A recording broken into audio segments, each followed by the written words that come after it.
correction de l'exercice 55, page 114.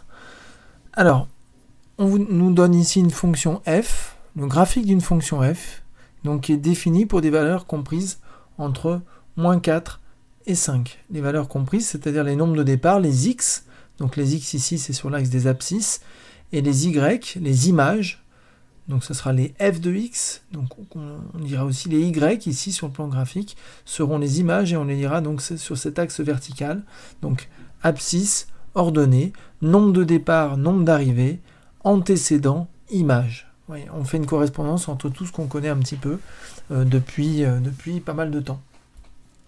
Voilà, donc on a la représentation graphique de cette fonction sur des valeurs comprises donc entre moins 4 et 5, et par lecture graphique, on vous demande de déterminer l'image par f du nombre 2.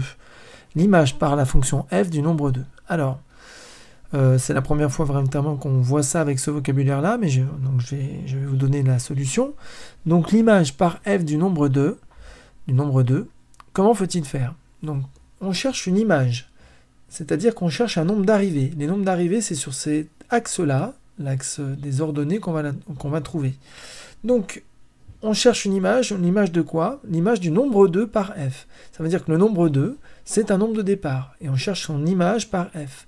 Donc il faut que je cherche au départ le nombre 2. Le départ, on l'a dit tout à l'heure, c'est l'axe des abscisses qui contient les nombres de départ. Voilà, on cherche 2 sur cet axe-là. Voilà, 2 ici. Et le but, c'est de retrouver la courbe en montant ou en descendant. Alors ici, on monte. Hop, on se retrouve ici. Et donc, on part ensuite en horizontal pour retrouver l'axe des ordonnées. Donc on monte pour retrouver la courbe, ou on descend, on verra peut-être pour une autre valeur. On monte, on se retrouve sur ce point-là de la courbe, et on cherche l'ordonnée de ce point, et ce point-là, c'est l'image. Donc c'est 4. Réponse de cette question-là, l'image par f du nombre 2 est 4. Voilà, on ne connaît pas quelle est la forme algébrique de f, on ne sait pas du tout quelle formule se cache derrière, ce n'est pas grave, nous avons son graphique, on peut répondre à ces questions par lecture graphique. Ensuite, on me demande f de moins 3. f de moins 3. Alors, c'est une autre façon de dire ça. Alors, autre façon, traduction en phrase, on me demande de trouver l'image par f du nombre moins 3. Donc f parenthèse moins 3, ça veut dire que je donne moins 3 comme nombre de départ à f, et je veux savoir ce que ça me donne comme nombre d'arrivées. Donc on cherche une image encore, l'image de moins 3 par la fonction f. Alors, on cherche l'image de moins 3, c'est-à-dire que moins 3 c'est un nombre de départ, je cherche moins 3 sur mon axe horizontal, les abscisses, voilà moins 3, et je dois retrouver la courbe en montant ou en descendant.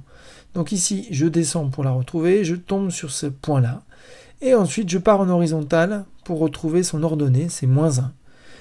f de moins 3 égale moins 1.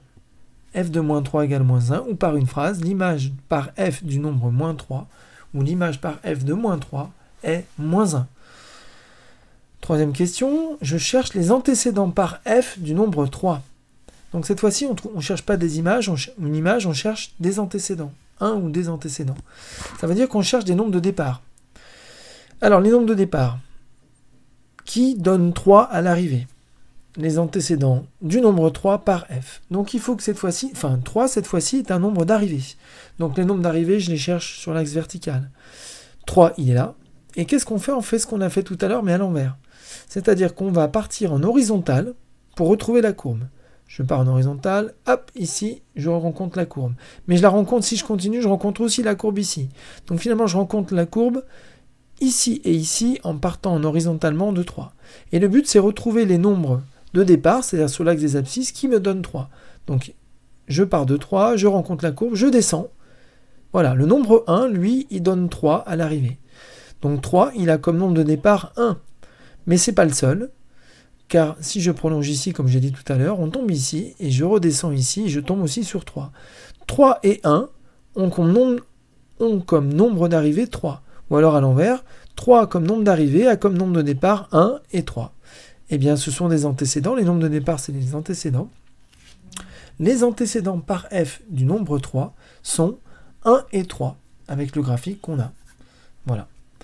Alors maintenant, on va donner les antécédents par f du nombre 0.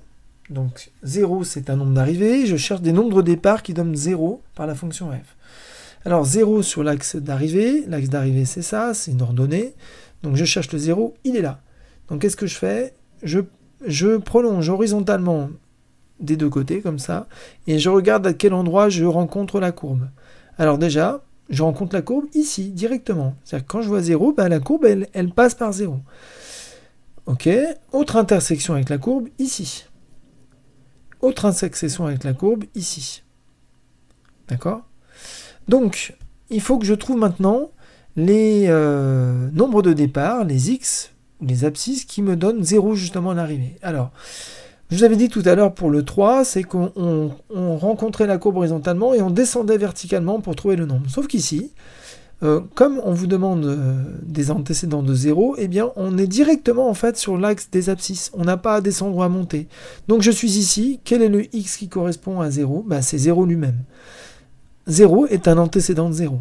Ensuite je viens ici, et bien ici, ce nombre-là, il est directement sur l'axe des abscisses aussi, bien sûr, c'est le cas de tous les nombres qui sont sur cette ligne horizontale. Et bien là, on pourrait dire, pas tout à fait 3,4. Alors c'est environ égal à 3,5, environ égal à 3,4 peut-être. Cette valeur-là n'est pas très précise. On pourrait dire environ égal à 3,4. Et puis ce nombre-là, pas très précis non plus, mais on est un peu plus, on va dire, au milieu entre 4 et 5. Je dirais environ égal à 4,5. Donc les antécédents par f du nombre 0 sont 0, environ 3,4, environ 4,5. Voilà. Fin de cet exercice 55, page 114. Vous vous rendez compte qu'il n'y a pas de calcul à faire dans cet exercice, c'est de la lecture graphique. Je répète encore, en horizontal, les nombres de départ, les x, les antécédents. En vertical, les nombres d'arrivée, les ordonnées, les images. Voilà.